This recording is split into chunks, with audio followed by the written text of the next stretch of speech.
Saya, Joko Widodo. Ini adalah kisah masa muda saya sewaktu memulai perjalanan hidup.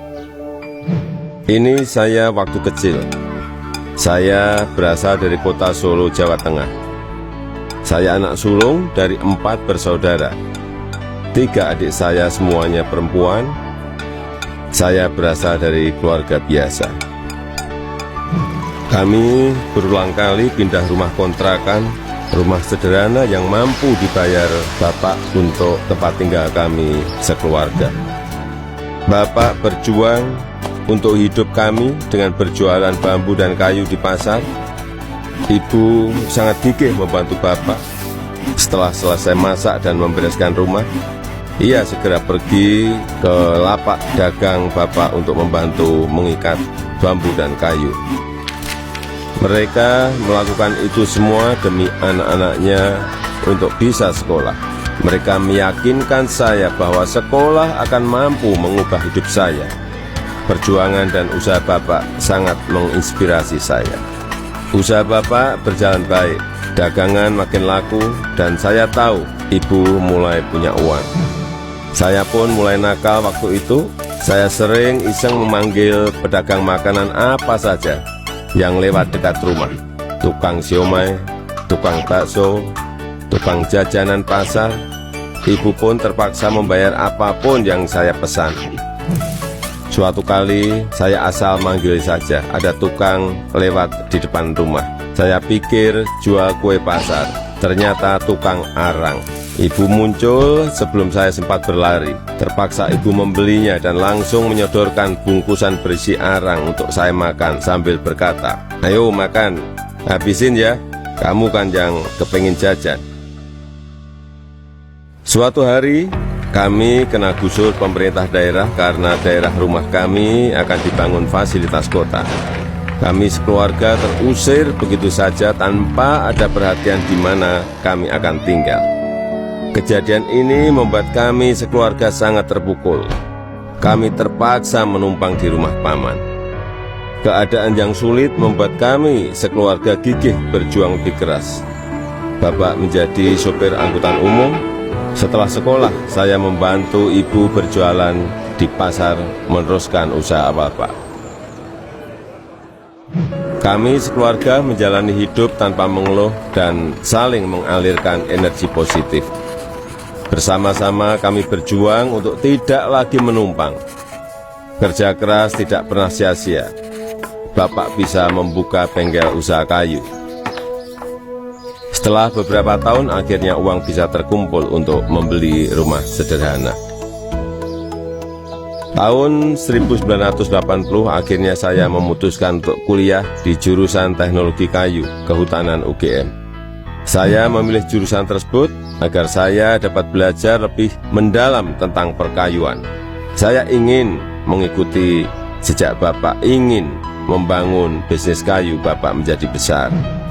Ini saya gondrong waktu kuliah, dan saya suka banget dengerin musik cadas dari Nazareth, Queen, Metallica, Judas Priest, Guns N' Roses. Saya juga hobi banget naik gunung.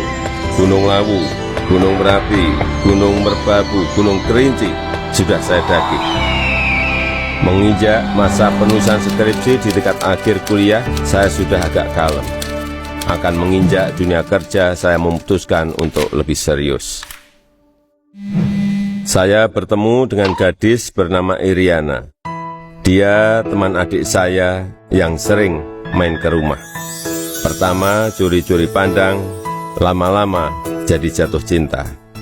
Iriana orangnya sederhana, dan itu yang saya suka. Pacaran waktu itu berat di ongkos tapi ringan di hati. Saya naik bus penuh sesak, bolak-balik Jogja Solo demi bertemu Iriana.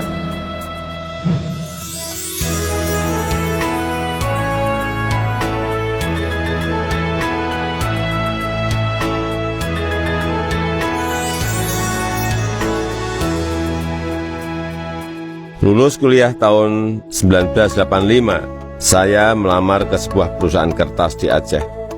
Setelah diterima, saya baru tahu akan ditempatkan di hutan rimba.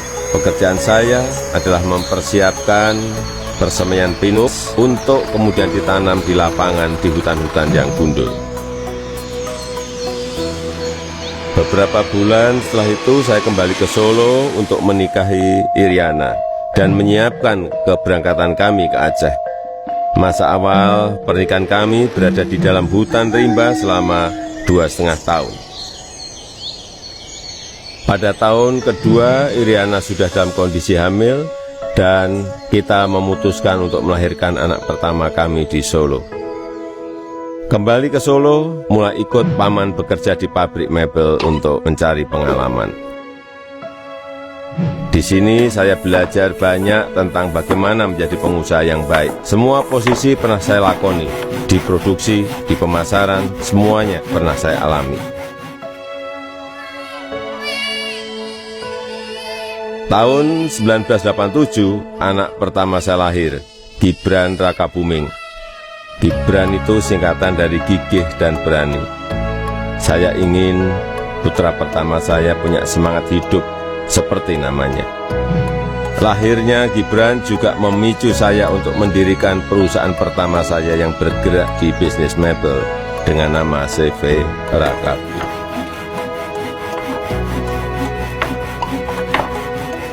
Tapi ternyata menjadi pengusaha bukanlah sesuatu yang mudah.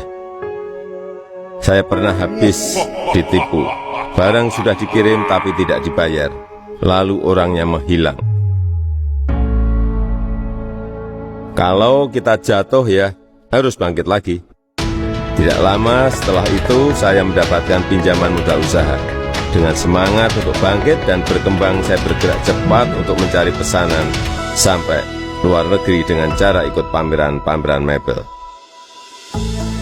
Hasil usaha saya mulai terlihat, kantor tidak pernah sepi dari kunjungan pembeli. Di sini saya bertemu dengan pembeli dari Prancis bernama Bernard Jan. Dia yang memberi sebutan Jokowi untuk saya, untuk membedakan Joko Widodo dengan Joko-Joko lainnya yang banyak beliau kenal. Sejak saat itu, orang-orang lingkungan pengusaha mebel mulai memanggil saya Jokowi. 2 anak saya lahir setelah keadaan ekonomi keluarga membaik. Kahiyang Ayu dan Kaisang Pangarep. Saya ingin anak-anak saya mengenal sekolah kehidupan yang dilandasi perjuangan untuk mandiri, supaya mereka semua mampu membangun kehidupan yang kukuh. Keluarga adalah sumber kekuatan terbesar bagi saya. Saya yakin yang saya alami waktu muda sedang kalian alami sekarang. Tidak ada Jokowi hari ini jika tidak ada sejarah susah hidup saya. Teruslah berjuang mewujudkan mimpi-mimpi kalian. Mari kita terus bangun Indonesia